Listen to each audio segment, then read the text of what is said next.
Assalamualaikum warahmatullahi wabarakatuh. Bismillah, alhamdulillah, wassalatu wassalamu ala rasulillah, amma ba'da, fala hawla wala quwwata illa billah. Apa kabar? Ketemu lagi dengan saya Imam Bukhari. Kita akan melanjutkan diskusi sebelumnya. Sebelumnya kita membahas tentang apa dan bagaimana tantangan dunia baru yang akan dihadapi oleh anak-anak kita. Nah, sekarang mari kita coba lihat, kita hubungkan dengan praktek pendidikan yang selama ini kita alami. Mungkin dulu kita alami. Berikutnya mari kita lihat bagaimana situasi, gambaran pembelajaran dan pendidikan yang selama ini kita alami. Mari kita lihat. Gambaran ini kita akan mendapatkan informasi tentang bagaimana pelaksanaan pembelajaran yang terjadi selama ini. Mari kita coba analisis. Gambar ini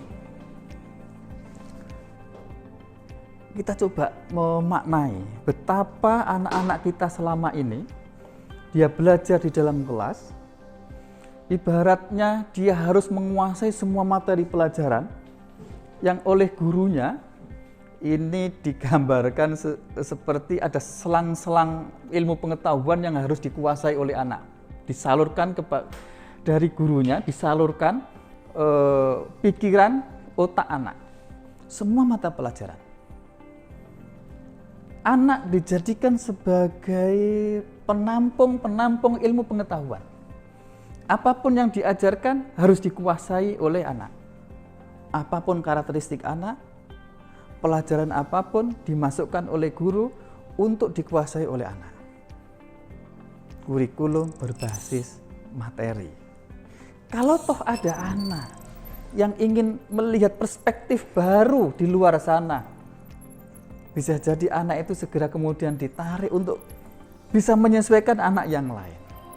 Proses pembelajaran, proses pendidikan selama yang model seperti ini, itu berarti menyamaratakan kurikulum untuk semua orang. Artinya, kalau kita ibaratkan kurikulum itu bentuknya kotak, maka potensi anak yang bulat akan dipaksa untuk dijadikan kotak. Apapun potensi anak, diajar dengan ilmu pengetahuan untuk menjadi sesuai dengan keinginan kurikulum. Coba kita bayangkan. Potensi anak, padahal anak itu kan setiap lahir membawa potensi masing-masing. Yuladu alal fitrah, ada fitrah di sana, potensi di sana yang guru masih bisa menemukan kemudian dikembangkan. Tapi dengan kurikulum model seperti ini, kurikulum disamaratakan untuk semua anak, bentuk atau bagaimana jadinya anak tergantung kurikulumnya, bukan tergantung bagaimana bakat, minat, dan potensi anak itu. Nah, sahabat pelatihan, kurikulum seperti ini kalau diterapkan terus-menerus, disamaratakan untuk semua anak, semua dijadikan kotak, apa yang terjadi? Yang terjadi adalah justru potensi yang mestinya itu berkembang dalam diri anak dipotong, akhirnya kemudian bisa lemah dan akhirnya mati. Kemudian jadi apa kemudian anak kita? Potensi yang semestinya dengan kurikulum itu bisa dikembangkan potensi dalam diri anak yang semestinya dengan kurikulum bisa dikembangkan, karena sistem kurikulumnya disamaratakan, potensi itu justru tidak berkembang dan akhirnya mati. Praktek pendidikan selama ini coba kita rasakan, apakah terjadi di lingkungan kita? Praktek seperti itu diperparah lagi dengan sistem evaluasinya. Mari kita lihat. Di sini ada banyak jenis hewan. Ada monyet, kemudian gajah, ada penguin, ada anjing, ada dan seterusnya. Oleh gurunya diuji dengan cara yang sama, yaitu suruh memanjat pohon. Coba kita bayangkan, siapa yang menang dan siapa yang dirugikan. Yang menang bisa dipastikan adalah si monyet, nasib gajah bisa dia berusaha naik kemudian jatuh, belalainya patah, kakinya patah, akhirnya lagi-lagi potensi yang ada dalam diri anak itu akan mati dan tidak berkembang. Dengan anjing dan seterusnya. Faktanya, mari kita lihat bagaimana pembelajaran dan pendidikan yang selama ini terjadi di dunia pendidikan kita. Pola asesmen, pola ujian, pola penilaiannya dengan menggunakan cara yang sama, yang diukur kemampuannya pun itu sama semuanya. Anak yang juara adalah anak yang nilai IPS-nya maksimal, IPA-nya maksimal, bahasanya maksimal, matematikanya maksimal. Itulah anak yang dianggap juara. Kembali lagi ke sini, semua mata pelajaran, semua KIKD yang ada harus dihabiskan dan dikuasai semuanya. Pertanyaannya, siapa orang yang bisa menguasai semua mata pelajaran ini? Padahal faktanya ada anak yang keahliannya di bidang IPS, ilmu-ilmu sosial. Ada anak yang keahliannya memang di bidang IPA, ilmu-ilmu alam. Ada anak yang keahliannya di bahasa, ceramah pinter, mengarang, menulis dan seterusnya pinter sekali, tapi IPA nggak begitu kuat. Ada anak yang matematikanya jos, tapi di bidang IPS-nya mungkin lemah. Tapi dengan kurikulum model seperti ini, semuanya harus nilainya maksimal. Semua pelajaran harus dikuasai, dan siapa yang paling menguasai, itulah yang dianggap juara satu. Dan yang mengherankan lagi, yang juara itu hanya satu. Artinya apa? Ketika ada anak yang ingin mendapatkan juara satu, dia berusaha maksimal. Pertanyaannya, apakah anak yang juara satu itu akan rela digeser oleh temannya sendiri yang asalnya juara dua? Tentu tidak rela, maka yang terjadi adalah saling sikut, saling tendang, saling jegal. Kalau dia direbut posisi di sini, segera dijegal dan akan jatuh lagi. Artinya apa?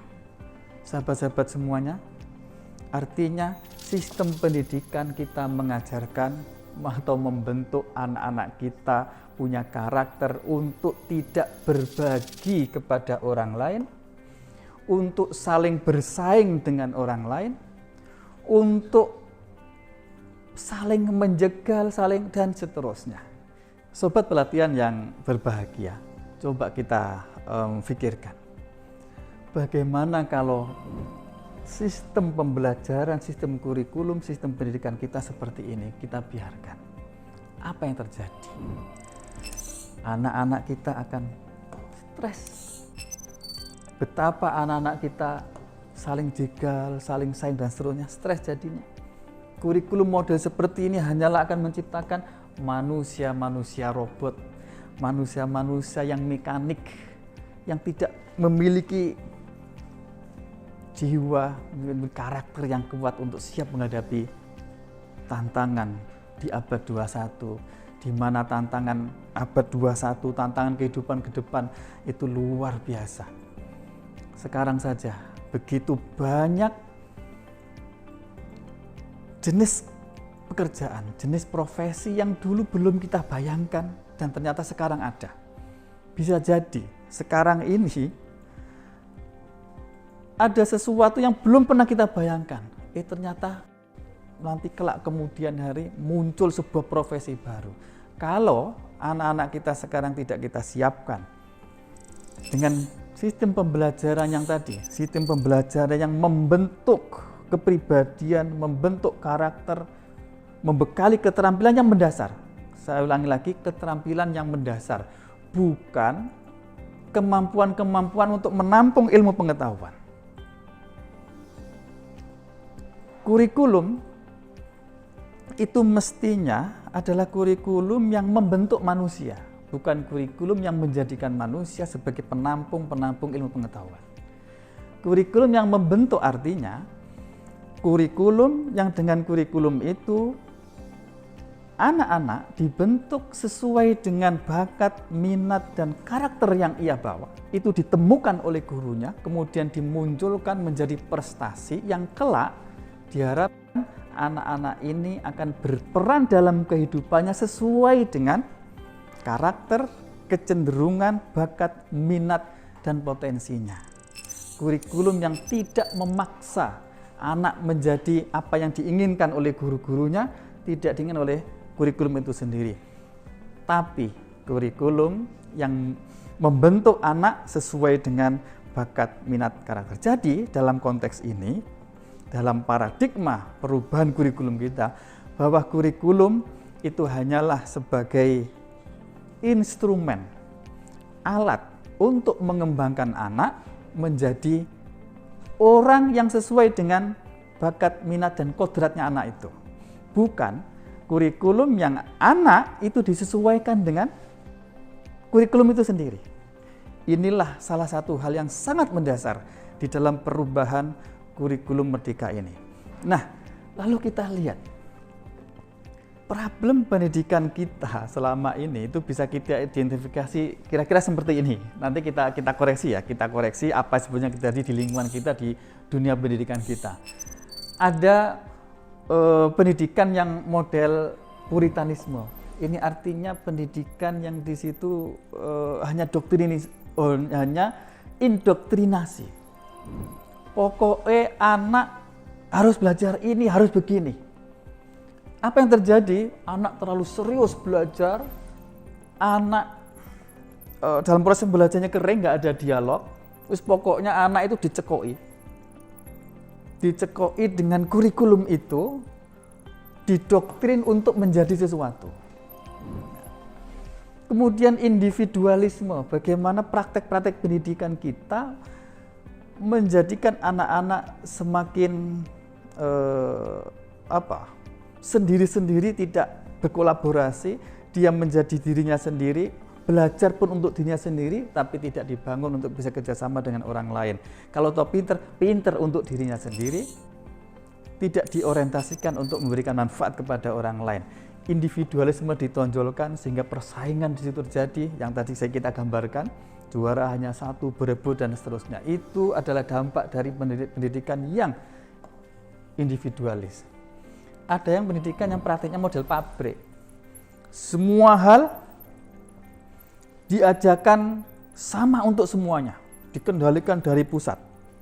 Semua hal berlaku untuk semuanya mulai pusat sampai paling bawah. Apa yang terjadi? Yang terjadi adalah kekhasan yang ada di daerah, kekhasan yang bahkan yang ada di satuan pendidikan itu tidak menjadi berkembang karena dipaksa dengan aturan-aturan yang harus sama untuk secara nasional. Ini juga akan membelenggu praktek pendidikan itu sendiri. Berikutnya adalah terpengaruh dengan terlalu berpikir ilmiah yang linier. Kalau belajar ini pasti akan menjadi ini. Kalau belajar dengan ini pasti akan menjadi ini. Jadi terlalu linier. Yang terjadi pembelajaran menjadi mekanistik. Pembelajaran terkotak-kotak. Padahal dunia pendidikan untuk menjadi apa itu variabelnya banyak sekali. Variabelnya bisa ditentukan dari aspek sosial, aspek emosi, aspek dan seterusnya. Tapi dengan pengaruh pemikiran ilmiah ini, pembelajaran pendidikan dianggap sebagai linear, mekanistik. Kalau belajar ini pasti akan menjadi ini dan seterusnya. Ini kalau dibiarkan terus maka pendidikan tidak menjadi sesuatu yang bisa mengembangkan karakter peserta didik, tidak bisa mengembangkan potensi untuk menjadi prestasi. Kemudian ada juga praktek pendidikan yang memisahkan antara fisik dengan pikiran, yang afektif cenderung lebih kognitif, afektif ditinggalkan, dan seterusnya lah.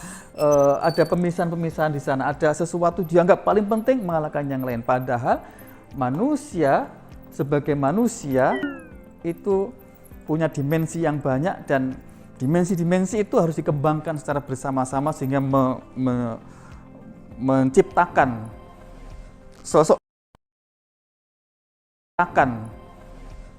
manusia yang utuh, baik kognitif, afektif maupun psikomotorik, dan seterusnya.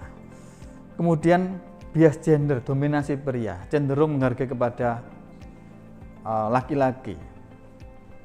Tekstual, belajar yang hanya ada di buku, yang hanya ada di kurikulum, tidak didialogkan dengan kondisi lokal, tidak didialogkan dengan situasi yang berkembang di masyarakat, tidak didialogkan kurikulum dan pembelajaran, tidak didialogkan, disesuaikan dengan situasi kondisi yang dialami oleh peserta didik kita. Praktek pendidikan seperti ini merupakan problem dalam dunia pendidikan kita. Karena itu sekali lagi mau nggak mau mesti harus ada perubahan yang mendasar di dalam pengelolaan kurikulum, pembelajaran, dan pendidikan secara umum. Nah, sobat pelatihan yang berbahagia, kita sudah mempelajari terkait dengan bagaimana situasi pembelajaran dan pendidikan yang selama ini kita alami, kemudian bagaimana kurikulum Merdeka ini akan coba menyelesaikan masalah-masalah tadi itu, dan bagaimana madrasah dituntut untuk berinovasi, dituntut untuk berkreasi dalam langkah mengimplementasi kurikulum Merdeka ini sehingga sukses diterapkan di madrasah.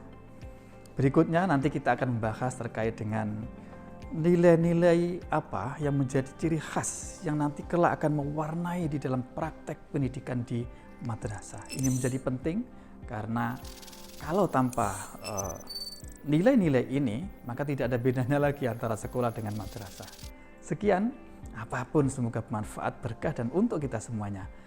Akhirul kalam, wabillahi taufiq wal hidayah, waridho wal inayah, wallahul muwaffiq ila aqwamit thoriq. Wassalamualaikum warahmatullahi wabarakatuh.